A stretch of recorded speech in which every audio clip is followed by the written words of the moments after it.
Hello everyone, कैसे हो आप सभी लोग। एसएससी CHSL 2021 की फाइनल एक्सपेक्टेड कट ऑफ क्या जा सकती है उसके बारे में हम थोड़ा सा यहाँ पे बात करेंगे। कल आपका स्किल टेस्ट था, वो भी हो गया है। तो I am I little bit secure कि अब कोई ऐसा नहीं होगा कि एनालिसिस देख के अपना स्किल टेस्ट स्किप कर दे। तो फाइनली सबने दे दिया है, उसी के बेसिस पे अब आप जब डीवी होगा तो शायद आपको इससे थोड़ी सी मदद मिले और एक आइडिया लगे कि क्या फाइनल सिलेक्शन तक आप पहुंच पाएंगे या नहीं। ठीक है, एनालिसिस मैंने बताया हमेशा कि एक रफ आइडिया के लिए होता है, बाकी इस पे बेस्ड चीज़ें जो मैं बता रहा हूँ, मैं आपको सारा डेटा कलेक्ट करके प्रीवियस ईयर कट ऑफ, इस बार की कट ऑफ, वो सारी चीज़ें बता रहा हूँगा। बट होता क्या है ना, चीज़ें थोड़ी थोड़ी हर बार वेरी करती जरूर है। ठीक है, तो इसे एक रफ आइडिया के लिए ही आप रखेंगे। ठीक, कोई भी मेजर डिसीजन इस पे बेस्ड नहीं लेंगे। और एनालिसिस जैसे अभी आपको पता है, सीजीएल का CHSL का स्किल टेस्ट साथ में हुआ है 2021 का, लेकिन सीजीएल का डीवी की डेट्स भी आ गई हैं, तो ऐसे जल्दी जल्दी करवा रहे हैं डीवी भी हो जाए। तो सबसे पहले मुझे लगता है कि स्किल टेस्ट की कॉपी सीजीएल की चेक होंगी, उसके बाद CHSL की शायद करवाई जाए। तो सीजीएल का रिजल्ट हो सकता है CHSL के डीवी से पहले आ जाए। अगर ऐसा हुआ तो कट ऑफ में गिरावट देखने को मिलेगी, जैसे कि 2020 में भी हमने देखी कि जो मैंने एक्सपेक्टेड कट ऑफ बताई थी उससे एक एक डेढ़ डेढ़ नंबर लगभग कट ऑफ नीचे चली गई थी। ठीक है, और अगर मैं बात करता हूँ, अगर CHSL का डीवी पहले हो जाता है सीजीएल के फाइनल रिजल्ट से, तो कट ऑफ में इंक्रीज भी देखने को मिल सकता है 1 से 1.5 नंबर का। राइट, तो ये चीज़ें होती हैं। और अगर मैं बात करता हूँ, ये एनालिसिस में डिले इस वजह से हुआ क्योंकि एक तो मैं बहुत ज़्यादा ऑक्यूपाइड था बाकी कामों में जो कि बहुत ज़्यादा अर्जेंट थे। ठीक है, जिनका काम होता है, जैसे आपको एनालिसिस का वेट कर रहा है, आपको लग रहा है CHS का एनालिसिस ही सबसे ज़्यादा इंपॉर्टेंट है, बाकी सारी चीज़ें वेट कर सकती हैं, लेकिन ऐसा नहीं होता। ठीक है, एनालिसिस से रिजल्ट डिक्लेयर नहीं हो रहा, रिजल्ट डिसाइड नहीं हो रहा। ठीक है, एनालिसिस के बेसिस पे आपको सिर्फ आइडिया लग रहा है। ठीक है, लेकिन जिन लोगों का एग्जाम है, ठीक है, उन्हें किसी चीज़ की नीड है तो वो रिक्वायरमेंट पहले होती है। कोई मेजर इशू है किसी का, उसके ऊपर बताना ज़्यादा ज़रूरी होता है। और एनालिसिस करना एक टाइम कंज्यूमिंग टास्क है। इट्स नॉट लाइक कि मैं आज बैठा या अभी बैठा और 2 घंटे में एनालिसिस करके निपटा दिया, इतने में नहीं होता है। ठीक है, टाइम लगता है। आप जब एनालिसिस को देखेंगे, कितने सारे स्लाइड्स, कितने सारे डेटा पे काम करना पड़ता है, सारे वेरिएबल्स को कंसिडर करके एक आइडिया पे पूछना होता है कि हाँ, ये एक्सपेक्टेड कट ऑफ हो सकती है। तो या तो ऐसा हो कि मैं किसी और से करवा लूँ, ठीक है, किसी और से कर पाऊंगा तो फिर वो होगा तुक्केबाजी कि हाँ मैंने क्या करा, किसी ने जो बताया वो मैंने आके बोल दिया, जैसे कि मैक्सिमम जगह होता है। लेकिन वो काम नहीं करता हूँ, मैं खुद एक एक डेटा को खुद ही देखता हूँ, तो इसमें टाइम लगता है। और जो देखो, हर चीज़ टाइम लेती है। और एनालिसिस के लिए तुम्हें टाइम के साथ साथ टाइम देने में कोई दिक्कत नहीं है। तुम दिन के 12 घंटे लगा दो, चलो आज 12 घंटे बैठेंगे और एनालिसिस कर देंगे, लेकिन उसके लिए फोकस भी चाहिए। ठीक है, if you are occupied with other thoughts कि ये वाली PDF अपलोड करनी थी, ये हुई नहीं है, नहीं हुई, ये वाला काम कंप्लीट करना था, ये हुआ है नहीं हुआ, ये वाला लेक्चर है, इसकी PDF अभी तक बनी या नहीं बनी, अगर तुम्हारे दिमाग में ये थॉट चल रहे हैं तो तुम सही एनालिसिस नहीं कर पाते। ठीक है, तो उन चीज़ों का भी ध्यान रखना पड़ता है। ठीक है, तो अगर बहुत आसान चीज़ें होती, पहले मेरे को लगता था, मैं अपने एनालिसिस को ही हल्के में लेता था कि चलो मैं कर रहा हूँ तो ये तो कोई भी कर सकता है जिसे पता हो। लेकिन मुझे धीरे धीरे समझ आ रहा है कि डीजे टाइम कंज्यूम था, हर कोई नहीं कर सकता, इसके लिए बहुत टाइम दिखाना पड़ेगा, बहुत फोकस रखना पड़ता है। जैसे मैं बाकी ज़्यादा कामों में ऑक्यूपाइड हूँ, तो मुझे लगता है कि ये बहुत मुश्किल काम बन गया है। ठीक है, तो लेकिन अभी थोड़ा सा डिले हुआ है क्योंकि इस टाइम पे थोड़ा ज़्यादा ऑक्यूपाइड था मैं। लेकिन आगे से, क्योंकि 3-4 साल से आप कंसिस्टेंसी जो फॉलो कर रहे हैं, कभी भी एनालिसिस में इतनी देरी नहीं हुई है। ठीक है, इस बार देरी हुई है तो कुछ इंपॉर्टेंट रीजन रहा होगा, इसलिए देरी हुई है। अब मैं CHS का एनालिसिस कर रहा हूँ, कल CPO का आफ्टर नॉर्मलाइजेशन कैसे कैसे चीज़ें चली उसका एक छोटा सा एनालिसिस दे दूंगा। और उसके बाद CGL 2021 का डीवी आपका 15-16 तारीख से स्टार्ट है, कोशिश करूंगा उससे पहले ही 10 तारीख तक आपको CGL का एनालिसिस भी दे दूँ। ठीक है, बाकी रफ आइडिया तो आपको मैंने पहले ही दे दिया था जब Tier 2 हुआ था कि लगभग एवरेज Tier 3 में लगभग एवरेज में इतना स्कोर चलेगा तो इतनी एक्सपेक्टेड कट ऑफ जा सकती है। तो उसके ±5 आगे पीछे ही चीज़ें चल रही होंगी, बट फिर भी मैं अपने एड से एक बार दोबारा एनालिसिस करके चीज़ों को आपको कम्युनिकेट कर दूंगा। ठीक है, और काफ़ी सारे एस्पिरेंट्स तो मैक्सिमम 99% लोगों ने बहुत पेशेंस दिखाया और आई रियली अप्रिशिएट डैट कि आपने समझा कि कुछ रीजंस रहे होंगे जिस वजह से एनालिसिस नहीं आया। बट कुछ एस्पिरेंट्स थे, वो उन्हें ये लगने लग गया कि भैया एनालिसिस नहीं आ रहा, इकोनॉमिक्स की वीडियो अगर अपलोड हो रही है तो उस पर कमेंट करके कह रहे हैं हाँ बस यही डालो, अब एनालिसिस तो करना नहीं है। ठीक है, अब तो अपने कामों में लगे रहोगे।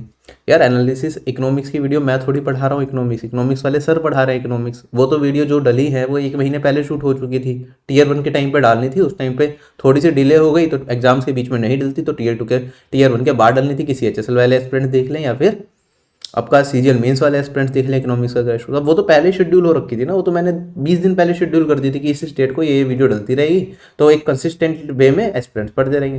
अब ऐसा थोड़ी ना कि वीडियो अभी बनाएंगे और वो डालनी पढ़ाने की, एनालिसिस की वीडियो होती है कि मैंने बनाई साथ के साथ डाल दी, अपडेट की वीडियो ही मैंने बनाई साथ के साथ डाल दी। जो बाकी सेक्शंस की वीडियो है वो तो कभी बनती हैं और उसकी कुछ टाइम के बाद एक सीक्वेंस में डलती रहती हैं। जैसे कंप्यूटर की वीडियो है, अभी चैनल पर 2 प्रैक्टिस सेशंस आए हैं, टोटल हमने 9 रिकॉर्ड किए हैं, ठीक है। वो एप्लीकेशन पर आप नो के नो देख सकते हैं। अब यूट्यूब पे भी आएंगे वो प्रैक्टिस सेशन, लेकिन धीरे धीरे अपलोड हो जाएंगे जब जरूरत होगी उसकी।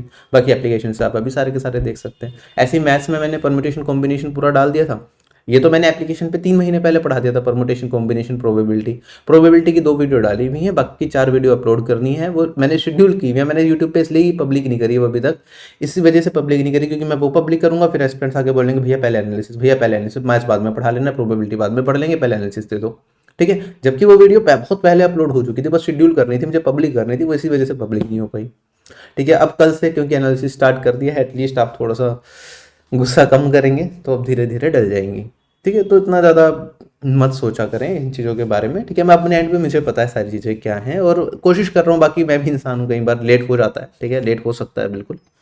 करें स्टार्ट।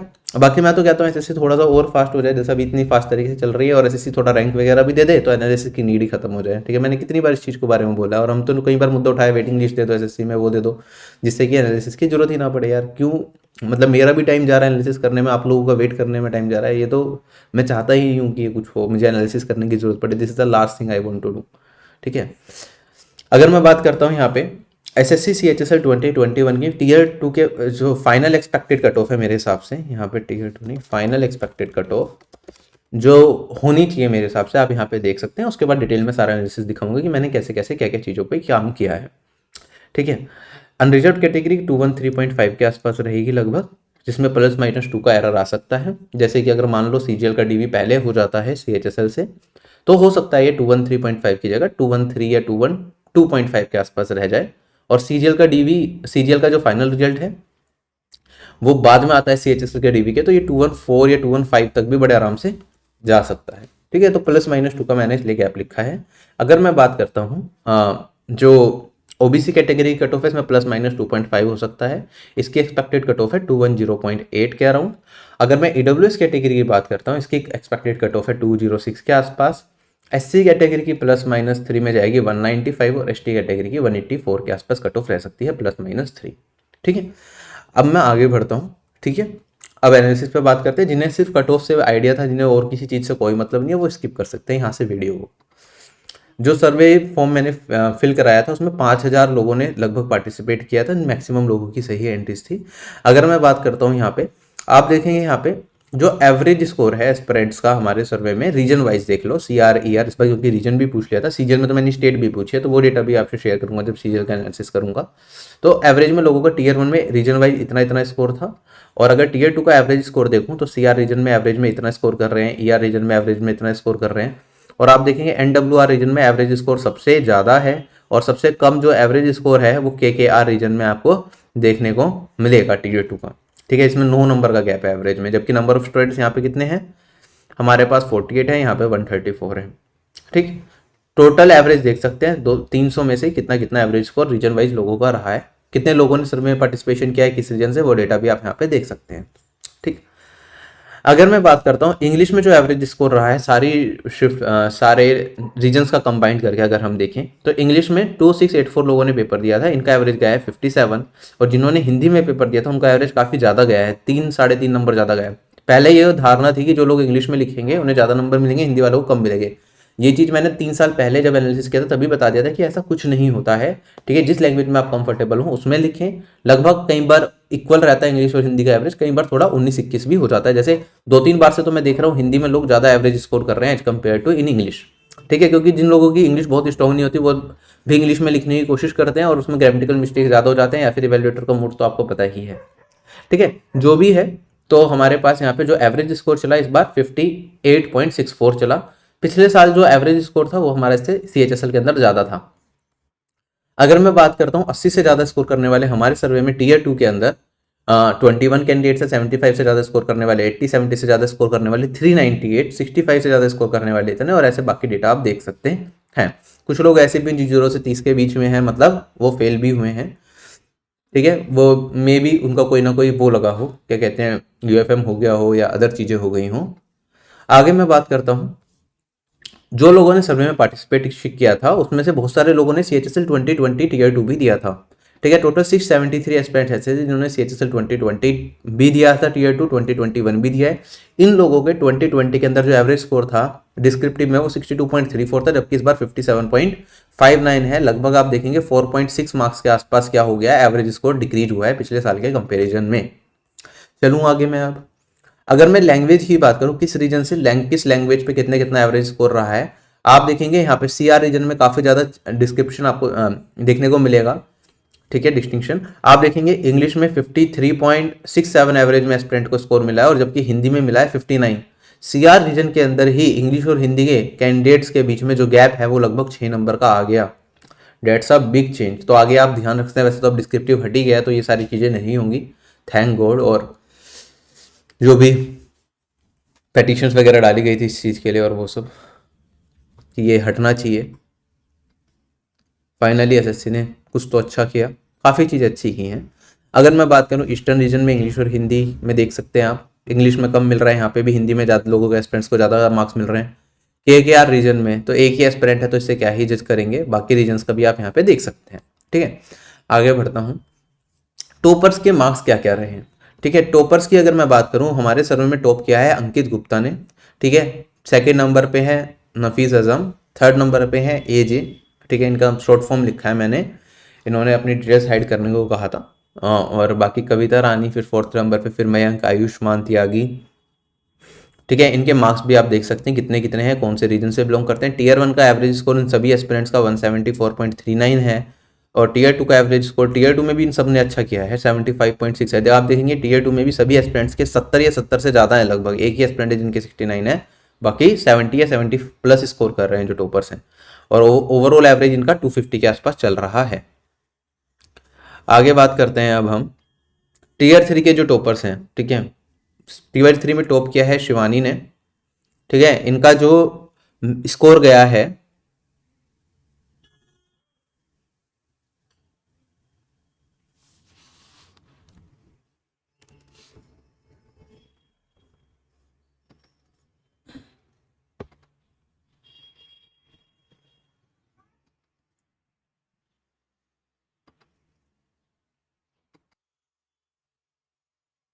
स्लाइड में थोड़ा सा एरर था, एक बार आप दोबारा चेक करेंगे यहाँ से।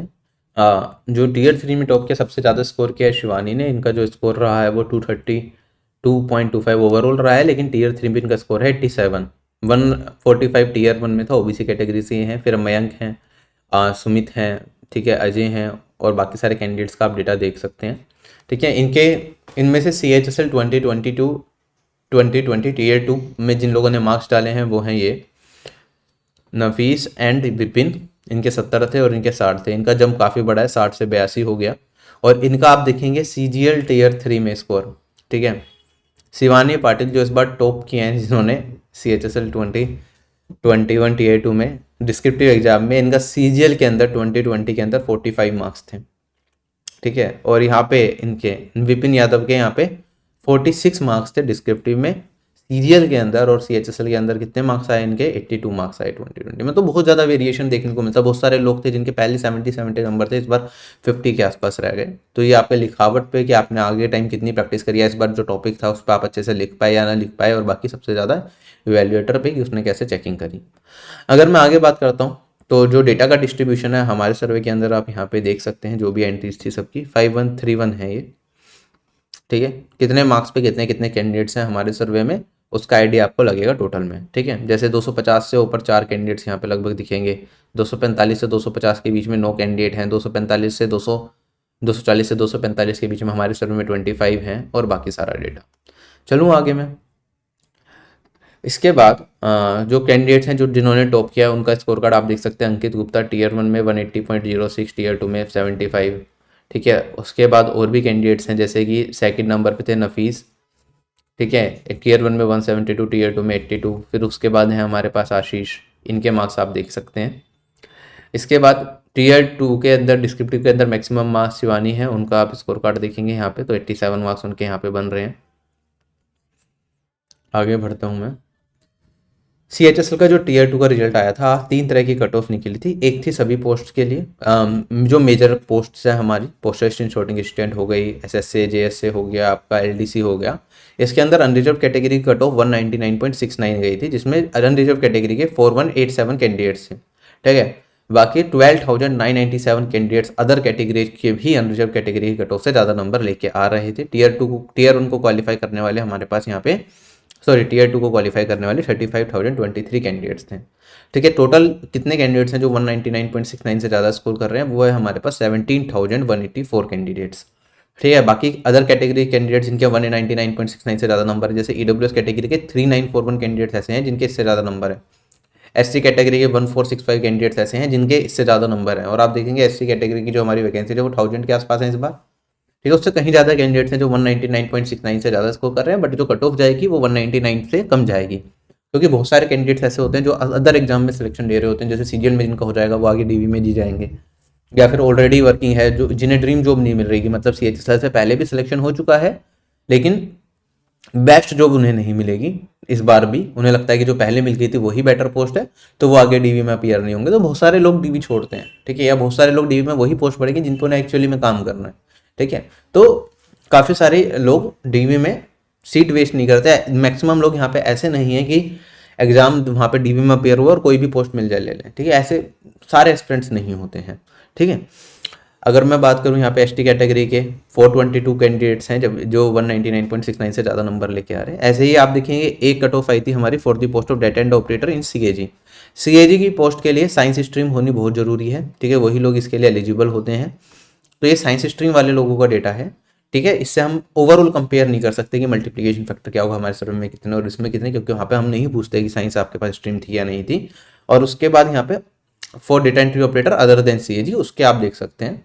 तो इसमें ओवरऑल अगर मैं बात करूं 230 जो UR की कट ऑफ है, UR के 255 कैंडिडेट्स हैं, बाकी अदर कैटेगरीज के 511 कैंडिडेट्स हैं जो 230 से ज़्यादा स्कोर कर रहे हैं। तो मैं कह सकता हूं टोटल 766 कैंडिडेट्स ऐसे हैं हमारे पास जो टोटल में 230.44 मार्क्स से ज़्यादा स्कोर कर रहे हैं CHSL एग्जामिनेशन के अंदर। चलें क्या आगे?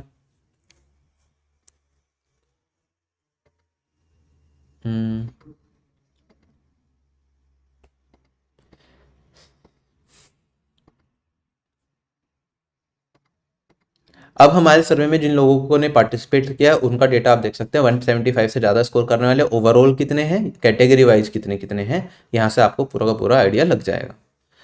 आगे बढ़ता हूँ मैं, ठीक है। आप यहाँ पे थोड़ा और डिटेल में लिख दिया, पहले वहाँ पे 5-5 का गैप था, यहाँ पे 2-2 का गैप दे लिया मैंने, जिससे कि आप चेक कर पाएँ। और यहाँ पे मैंने मल्टीप्लिकेशन फैक्टर वाला भी मेथड दिखा रखा है। जैसे अगर मैं बात करूँ 199 मार्क्स पे और 230 मार्क्स पे हमारे सर्वे में कितने लोग हैं और SSC के सर्वे में कितने लोग हैं, अगर मैं मतलब SSC के डेटा में कितने लोग हैं, इसको इससे डिवाइड कर दूं तो मेरे पास मिल जाएगा मल्टीप्लिकेशन फैक्टर की कितने फैक्टर से आप मल्टीप्लाई करके अपनी अभी के हिसाब से रैंक निकाल सकते हैं। लेकिन जो फाइनल रैंक होगी वो उससे काफ़ी ज़्यादा कम होगी, क्योंकि बहुत सारे लोग DV में अपीयर नहीं होंगे या बहुत सारे लोग ऐसी पोस्ट होंगी जिनके लिए अप्लाई नहीं करेंगे, ठीक है, जिसकी वजह से ओवरऑल रैंक बहुत कम आएगी। लेकिन फिलहाल के लिए जो अभी चल रही होगी SSC के अंदर उसका थोड़ा सा आप आइडिया लगा सकते हैं, ठीक है।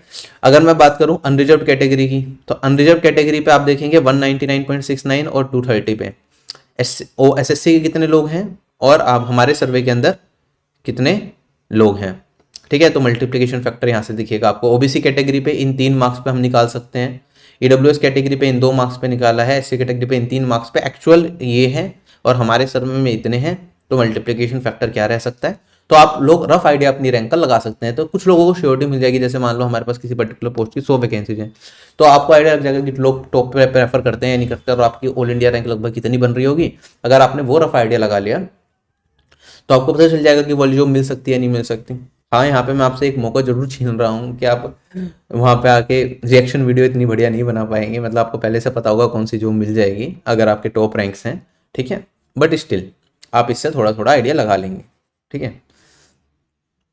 और अगर मैं बात करता हूँ यहाँ पे ST कैटेगरी का, इन 3 नंबर पे हमें पता चला है, ठीक है, हमारे सर्वे में और ओवरऑल SSC के हिसाब से कितना है। या देखो एनालिसिस क्या है कि ये सारा डेटा कलेक्ट करके आपको दिखा पाना, ठीक है, जिससे कि आप खुद आइडिया लगा पाएं। इंडिविजुअल पर्टिकुलर पर्सन के थोड़ी ना बता सकता हूँ। और एक छोटी सी रिक्वेस्ट हो रहेगी, मुझसे इंडिविजुअली मत पूछना कि सर मेरे इतने बन रहे हैं, मेरा होगा या नहीं होगा, क्योंकि जो मुझे चीज़ें पता है वो वीडियो में बता रहा हूँ। ऐसा नहीं होता वीडियो में मैं कुछ अलग बता रहा हूँ, आप पर्सनली मुझसे पूछोगे तो मैं कुछ और चीज़ बताऊंगा, ऐसा नहीं होगा कभी, कभी भी ऐसा नहीं होता है। अगर मैं बात करूँ रीजन वाइज डेटा भी देख सकते हैं, जैसे कुछ लोग जैसे सीआर रीजन के हैं, ठीक है, कुछ पोस्ट होंगी सीआर रीजन के लिए, आपको पता है कि सदर्न रीजन का पर्सन इस पर्टिकुलर पोस्ट के लिए अप्लाई नहीं करेगा या फिर नहीं आएगा, तो रीजन वाइज भी मैंने आपको हमारे सर्वे में जो डेटा है उसकी रेंज दिखा दी कि हमारे सर्वे में इतने स्कोर से ज़्यादा स्कोर करने वाले कैटेगरी वाइज कितने कितने लोग हैं, सीआर में, एनआर में, ठीक है, उसके बाद आपका ईआर रीजन में, केकेआर रीजन में, एमपीआर रीजन में, एनईआर रीजन में। ये हमारे सर्वे का डेटा, हमारे सर्वे के हिसाब से, ओवरऑल का नहीं है, ध्यान रखना, एनडब्ल्यूआर एसआर का। और ठीक, आगे मैं बढ़ता हूँ, यहाँ पे एसएससी सीएचएसएल 2021 टीयर 1 की जो कट ऑफ गई थी, वहाँ पे भी मैंने ये थोड़ा सा आपको चार्ट बना के दिखाया था कितने गुना कैंडिडेट्स, मतलब हमारे पास 6000 वैकेंसीज थी, लगभग हमारे पास 9 गुना कैंडिडेट्स टीयर 1 को क्वालिफाई कराए गए थे। आगे मैं बात करता हूँ, यहाँ पे CHSCL 2019 का रिजल्ट आया था, तो उससे रिलेटेड कुछ डेटा आप देख सकते हैं कि हमारे पास एक्चुअली में जो वैकेंसीज थी एससी कैटेगरी की वो 631 थी। 37 कैंडिडेट्स ऐसे थे जिन्होंने अनरिजर्व कैटेगरी से सिलेक्शन लिया। उसके अलावा बाकी जो हॉरिजॉन्टल रिजर्वेशन होती है वो कैंडिडेट भी, जैसे एससी कैटेगरी का कोई एक्स सर्विसमैन है या ओएच के पर्सन है, या एससी कैटेगरी का एचएच पर्सन है, जो वीएच पर्सन है, ये भी तो अपनी कैटेगरी में सिलेक्शन लेंगे। तो इन दोनों को सम कर दूं और मैं इन वैल्यूज को घटा दूं, तो खाली वो बंदा जो सिर्फ एससी कैटेगरी का है, ठीक है, कोई हॉरिजॉन्टल रिजर्वेशन नहीं है, 631 कैंडिडेट थे, तो सिलेक्शन हुआ था 644 लोगों का, ठीक है। ऐसे एसटी कैटेगरी की बात करो तो 306 वैकेंसीज थी, हुआ था सिलेक्शन 317 लोगों का। ओबीसी कैटेगरी में 982 वैकेंसीज थी, लेकिन सिलेक्शन हुआ था 1311 कैंडिडेट्स का। इनमें हॉरिजॉन्टल रिजर्वेशन वाली हटा दी, अगर ये भी ऐड कर दें तो और ज़्यादा हो जाएगा। अगर मैं बात करता हूँ ईडब्ल्यूएस कैटेगरी से, इतनी वैकेंसीज थी, इतने लोगों ने अनरिजर्व कैटेगरी पे सिलेक्शन लिया था, तो टोटल सिलेक्शन हुआ था हॉरिजॉन्टल रिजर्वेशन वाला अगर हटा भी दूं तो 647, जो खाली ईडब्ल्यूएस कैटेगरी से बिलोंग करते हैं। और अगर मैं बात करूं अनरिजर्व कैटेगरी की, इतनी वैकेंसीज थी, जो सिलेक्शन हुआ था 2296 वैकेंसीज थी, सिलेक्शन हुआ था हमारे पास 1207 कैंडिडेट का, मतलब 52% जितने ही वैकेंसीज थी उसका। अगर मैं टोटल वैकेंसीज का निकालूं तो ये वाली संख्या हमारे पास 25% के आसपास रहेगी, जो अनरिजर्व कैटेगरी का फाइनल सिलेक्शन होता है। ये 2020 की बात है, समझ लो ये सारी चीज़ें आगे भी काम आएंगी, किसी जॉब के लिए आप अप्लाई करेंगे। अगर मैं 2019 का डेटा था, 2020 के डेटा की बात करूँ, रिजल्ट की इनसाइट्स, आप देखेंगे यहाँ पे मेरे पास इतनी इतनी वैकेंसी ऑफिशियली डिक्लेयर्ड थी, वो टोटल 4791 वैकेंसीज थी। अगर मैं बात करूं कितने कैंडिडेट्स का फाइनली सिलेक्शन हुआ था, ये आप देख सकते हैं। तो जो वैकेंसीज थी हमारी टोटली कितने कितने परसेंट आती हैं, एससी कैटेगरी की 15% का रूल है, एसटी कैटेगरी का 7.5% का रूल होता है, ठीक है। तो यहाँ पे उससे थोड़ा ऊपर नीचे चलता रहता है, क्योंकि कभी डिपार्टमेंट में किस बैच के कितने लोगों ने छोड़ा या उस हिसाब से सारी की सारी प्लानिंग चलती है। तो यहाँ पे आप देख सकते हैं ये 15 के आसपास होता है, ये हमारा 6 के आसपास होगा। ये ओबीसी कैटेगरी का दिख रहा है आपको, ईडब्ल्यूएस कैटेगरी का 10% होता है, लेकिन पिछली बार 10% से ज़्यादा वैकेंसीज थी ईडब्ल्यूएस कैटेगरी की। और हमारे पास बचा हुआ अनरिजर्व कैटेगरी, जो सबके लिए ओपन होता है, ठीक है। जब फाइनल सिलेक्शन हुआ ना सारा हटा के, तो आप देखेंगे टोटल 4791 वैकेंसीज में से 15% 15.84 एससी कैटेगरी के लोग सेलेक्ट हुए, 6.74 आपके एसटी कैटेगरी के लोग सेलेक्ट हुए, 26.38% ओबीसी कैटेगरी के लोग सेलेक्ट हुए, ईडब्ल्यूएस कैटेगरी के 16.28% लोग सेलेक्ट हुए, और अनरिजर्व कैटेगरी के 22.65% लोग सेलेक्ट हुए थे, ठीक है, टोटल वैकेंसीज का। चलूँ आगे, अब मैं ये सारी चीज़ें मैंने दिमाग में रखी हैं एनालिसिस करते हैं टाइम। अगर मैं 2022 की बात करता हूँ, 2021 की बात करता हूँ, तो जो एक्सपेक्टेड सिलेक्शन होगा, जैसे जो कोर अनरिजर्व कैटेगरी के बंदे जिनका कोई भी रिजर्वेशन नहीं है, वैकेंसीज हमारे पास 2934 है, लेकिन लगभग जो सिलेक्शन होगा वो लगभग 1350 या 1400 लोगों के लगभग सिलेक्शन हो रहा होगा टोटल 6000 वैकेंसीज में अनरिजर्व कैटेगरी से। बाकी कैटेगरी से, एससी कैटेगरी से इतना, एसटी कैटेगरी से इतना, ओबीसी कैटेगरी से इतना, और ईडब्ल्यूएस कैटेगरी से इतना हो रहा होगा। तो सबसे ज़्यादा सिलेक्शन ओबीसी कैटेगरी से होता है, उसके बाद अनरिजर्व कैटेगरी से, उसके बाद ईडब्ल्यूएस कैटेगरी एससी कैटेगरी से होता है, फिर आपका लास्ट में एससी कैटेगरी से, एसटी कैटेगरी से होता है। अगर मैं बात करूं ये सारी चीज़ों को ध्यान में रखते हुए कि एक्सपेक्टेड रैंक हो सकती है, किस रैंक तक सिलेक्शन हो सकता है, फाइनली मैं रिजल्ट पे पूछता हूं कि जो सीएचएसएल 2021 की फाइनल कट ऑफ जो हो सकती है वो मेरे हिसाब से ये हो सकती है, ठीक है। अब इसे एक रेखा मान के मत चलना, ठीक है। आपके इससे 1-2 नंबर कम हो तो भी आपके सिलेक्शन के चांसेस बिल्कुल बने रहेंगे। हो सकता है डब्ल्यूएस कैटेगरी में 3 नंबर कम पे भी आराम से सिलेक्शन हो जाए, एससी एसटी कैटेगरी में भी ऐसा हो सकता है कि 3-4 नंबर कम पे सिलेक्शन हो जाए, या फिर इसके आसपास ही कट ऑफ रहे, या 2-3 नंबर ऊपर नीचे। बट मैंने यहाँ पे मेरे हिसाब से जो गैप हो सकता है, यूआर में +-2, ओबीसी में +-2.5, ईडब्ल्यूएस का थोड़ा अनएक्सपेक्टेड रहता है हमेशा ही, +-4 और इतना। इसमें मैंने और चीज़ों का भी ध्यान रखा है, पिछले साल कट ऑफ के बीच में क्या क्या डिफरेंस था, टीयर 2 की कट ऑफ और फाइनल कट ऑफ में 2019 में क्या डिफरेंस था, 2020 के अंदर क्या डिफरेंस है, उस चीज़ को भी मैंने एनालाइज किया है। और तब जाके मैं सारी की सारी चीज़ें, वैकेंसीज, क्योंकि वैकेंसीज भी बदलती रहती है ना, किस टाइम ओबीसी की ज़्यादा है, किसी इस बार ओबीसी की वैकेंसीज काफ़ी ज़्यादा कम है, तो अनरिजर्व कैटेगरी पे ओबीसी वाले कैंडिडेट थोड़ा ज़्यादा सिलेक्शन ले रहे होंगे, ठीक है, तो इसका भी फर्क पड़ता है। और ओवरऑल कम है तो उससे फाइनल कट ऑफ भी थोड़ी सी हमारी कम जा सकती है। क्लियर? तो इस हिसाब से सारी की सारी चीज़ें यहाँ पे बताई गई हैं, इसे एक रफ आइडिया के लिए रख सकते हैं। नेक्स्ट वीडियो में हम सीपीओ का एनालिसिस करेंगे, उसके बाद में सीजीएल का एनालिसिस दूंगा, ठीक है। और सीजीएल का 2022 एओ का भी एनालिसिस बचा हुआ है, ठीक है, वो टाइम नहीं मिल पाया उसका। एओ का तो मैं यही कहूँगा सभी लोगों से जो भी तैयारी कर रहे हैं, अपने बाकी के 4 सेक्शंस प्रिपेयर करके रखें, मैथ्स, इंग्लिश, जीके, रीजनिंग, जैसे ही एओ की कट ऑफ आएगी उसके बाद आप एओ की तैयारी अच्छे तरीके से कर लेना, ठीक है। अभी मतलब बेसिक इकोनॉमिक्स तो आप पढ़ोगे ही, इकोनॉमिक्स अच्छे से कवर करके रख लो, एटलीस्ट अकाउंट्स लास्ट में पढ़ लेना, ठीक है, ये किया जा सकता है। So bye bye everyone, take care, have a nice day and Jai Hind.